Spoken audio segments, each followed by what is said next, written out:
Yarsu.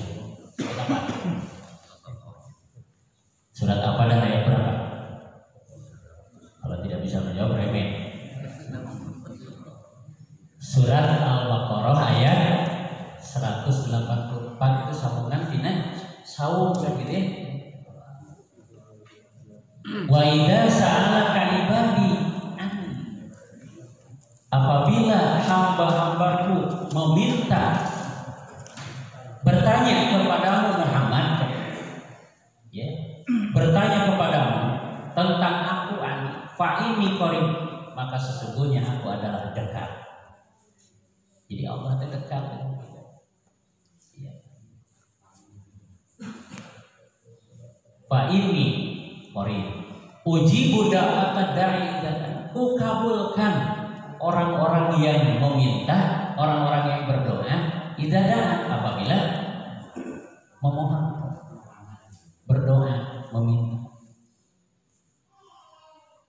Fayastajibuni, maka hendaklah mengikuti perintah Allah, itu persyaratan.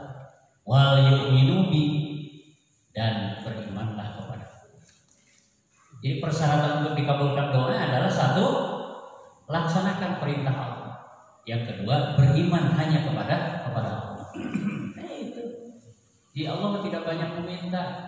Yang banyak meminta mah adalah kita. Ya. Bahkan doa yang sudah dikabul oleh Allah tetap kita meminta dengan permintaan yang sama. Makanya memohon kepada rekan-rekan ya yang tadi disebutkan oleh Pak Ustadz Nuno ya, yang awalnya sakit kemudian sudah dijawab, sudah dikabul doanya oleh Allah ya, sembuh semuanya kan, lapor. Tadi disebutkan sama orang ini yang sakit pas daramang dacar. Oh, sudah sembuh belum? Ya. Nah, kalau sudah sembuh lapor ke Pak Tubuh supaya tengah doa kaya disembuhkan doanya lain lagi nanti. Ya. Sebab doa memohon disembuhkan, doa dengan doa itu kan sehat selamanya beda. Jadi kalau misalkan ya putra putri bapak, istri atau kita sudah sembuh, sudah sehat oleh Allah Subhanahu Wa Taala, ya jangan ingin didoakan supaya segera sembuh dan lain sebagainya. Ya. Semoga dipelihara kesehatannya oleh Allah Subhanahu Wa Taala. Itu doanya ya. Ya. Jadi lapor ya alhamdulillah ya Pak Ustaz ya. Ojo tos damang ini tos sehat ya. Nah, saya juga sudah sembuh, sudah sehat. Doakan mudah-mudahan gitu, istri, anak dan saya selamanya dalam perlindungan Allah dan sehat selamanya serta berkah. Ya. Karena berkah itu yang mahal. Keberkahan itu sesuatu yang besar. Bahkan kita apabila ada yang berdoa mengaminkannya terus khusyuk. Jangan sambil sesedia. Ya. Di kita juga kadang-kadang ketika berdoa tentang kawin kan aminannya baris-baris. Berarti orang hayang karawin deh. Kalau orang hayang karawin deh, ngaminanana sih khusyuk. Supaya dikabul oleh Allah Subhanahu Wa Taala. So, setiap Pak Ustadz Nuno mengucapkan kan, yang belum menikah supaya segera menikah, langsung aminan nanti baris seserihan. Gitu kan? Betul tidak? Nah, tangkema aminah si musuh. Amin ya Allah ya Rabbal Alamin. Ya. Tapi harus izin istri. Ya. Kecuali yang belum menikah. Bapak hadirin kaum muslimin iman yang dirahmati Allah Subhanahu Wa Taala. Keutamaan doa dijelaskan dalam beberapa hadis. Ya. Di antaranya satu kata Rasulullah Shallallahu Alaihi Wasallam, ya, ad-du'a miftahur rahmah. Doa itu adalah pembuka pintu rahmat. Pintu kasih sayang Allah dibukakan kepada orang-orang yang berdoa. Maka kita harus yakin dengan permintaan kita, yakin dengan permohonan kita, harus yakin dengan doa-doa kita. Karena yang mengabulkan segala macam permintaan kita adalah Allah. Dan kita berada di dalam genggaman Allah Subhanahu wa Ta'ala. Jadi kita jangan takut ya dengan situasi dan kondisi seperti sekarang. Jangan takut. Tapi kita pun jangan sombong gitu kan, karena kita punya Allah. Tetap kita harus waspada, mengikuti aturan yang berlaku, ya. Ya. Jadi doa pembuka pintu rahmat. Mudah-mudahan ya Allah Subhanahu wa Ta'ala merahmati kita semuanya. Maksudnya yang kedua, kata Rasulullah, ad-du'a ruhul ibadah. Doa merupakan sumsumnya ibadah. Ya. Jadi kalau misalnya kita melaksanakan ibadah baik yang mahdhah maupun yang ghairu mahdhah, baik yang ta'abbud maupun yang ta'abbud, baik yang ritual maupun yang sosial, gitu kan? Itu harus di dalamnya ada sumsumnya. Harus ada doa. Di dalam orang beres sholat, gitu kan? Jangan Allahumma lantas jalan. Assalamualaikum, salam bernyem gitu kan.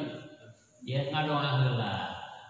Bahkan sebelum ngadoa teh Rasul memberikan contoh ya, bacalah tasbih, bacalah tahmid, bacalah takbir, bacalah tahlil. Karena bacaan itu termasuk sedekah.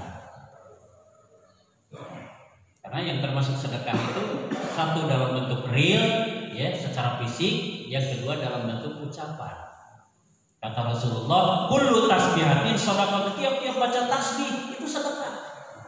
Baca tasbih itu subhanallah, itu sedekah. Wa kullu tahmidatin shadaqah. Tiap-tiap baca tahmid alhamdulillah, itu termasuk sedekah. Wa kullu takbiratin shadaqah. Tiap-tiap baca takbir Allahu akbar, itu termasuk sedekah. Wa kullu tahlilatin shadaqah. Tiap-tiap baca tahlil la ilaha illallah, tidak ada Tuhan kecuali, itu termasuk sedekah. Ya. Termasuk sedekah. Sedekah dalam bentuk ucapan. Sedekah dalam bentuk realnya itu adalah apa yang kita miliki yang berupa harta benda. Karena sedekah termasuk. Kemudian yang ketiga, doa silahul mukmin. Doa itu merupakan senjata orang yang beriman. Ya. Senjata yang paling ampuh bagi seorang muslim yang beriman adalah doa. Maka orang-orang kafir sileuh ke orang Islam. Kunaonana? Bukan ku fisikna, ari fisikna saya dekina. Ya. Fisik orang Indonesia khususnya itu kan. Nah, fisik yang sangat lemah, kecil dibandingkan dengan orang-orang luar. Tapi yang ditakuti oleh mereka itu adalah orang-orang yang kafir, oleh orang-orang fasik, oleh orang musyrik adalah doanya. Makanya mereka punya program bagaimana caranya agar orang Islam doanya tidak terkabulkan. Gitu kan? Buat program. Nah, makanya inilah kita yang harus hati-hati ya. Harus hati-hati. Karena doa merupakan senjata yang paling ampuh bagi kita, yang ditakuti oleh orang-orang yang benci terhadap Islam, dan mereka itu kan punya program bagaimana caranya agar orang Islam doanya tidak dikabulkan oleh Allah SWT. Gitu kan? Salah satu di antaranya gitu kan, kita kan sadar ataupun tidak sadar suka melakukan hal-hal yang bertentangan, berlawanan dengan agama, tapi kita membuat dalil sendiri. Contoh, makan dan minum sambil berdiri, sambil berjalan. Itu teh berlawanan, bertentangan dengan ajaran yang kita anut, tapi kita suka membuat dalil sendiri. Pak Ustadz, ayeuna mah kan zaman modern, isin lamun tuang atanapi teu sambil berdiri. Tapi orangnya dalil sendiri. Padahal sebaik-baik makan dan minum adalah sambil duduk. Kaitkan dengan ilmu kesehatan, ngobrol sama orang sareng dokter, ya. Nah, kenapa Islam atau Rasul memberikan contoh makan dan minum sambil duduk. Subhanallah luar biasa. Ya, mudah-mudahan doa kita semuanya ya. Nah, baik yang berdoanya ya, para ustadz, kita yang mengaminakannya dan yang berdoanya kita langsung, mudah-mudahan Allah Subhanahu wa taala mengabulkan doa kita semuanya. Dan kita tetap dalam lindungan Allah Subhanahu wa taala ya. Dan kita ibadah kita nyaman, tenang, kan, bergairah dan semangat. Itu saja yang bisa disampaikan ya. Mudah-mudahan apa yang disampaikan menjadi ilmu yang bermanfaat. Ada dalil Al-Qur'an ya yang terakhir ya, yang biasakan apabila kita berdoa ya. Dalam surat Al-A'raf ayat 180 Allah berfirman walillahi walillahil asmaul husna fad'uhu biha. Allah memiliki ya nama-nama yang baik. Nama-nama yang baik yang dimiliki oleh Allah ada berapa? Ada 99. Fad'uhu biha, maka berdoa dengannya. Ya, jadi doa kita biasakan awali dengan nama-nama Allah Subhanahu wa taala. Ya. Itu saja, mudah-mudahan apa yang disampaikan menjadi ilmu yang bermanfaat. Terima kasih atas perhatiannya. Mohon maaf atas segala kekurangannya. Ya, terkadang panjang-panjang, ayat paripaos naik sadok lebih panjang karena ukur hutan. Pidato ngawas terkadang panjang-panjang, ieu patuangan tos ukur hutan. Assalamualaikum warahmatullahi wabarakatuh.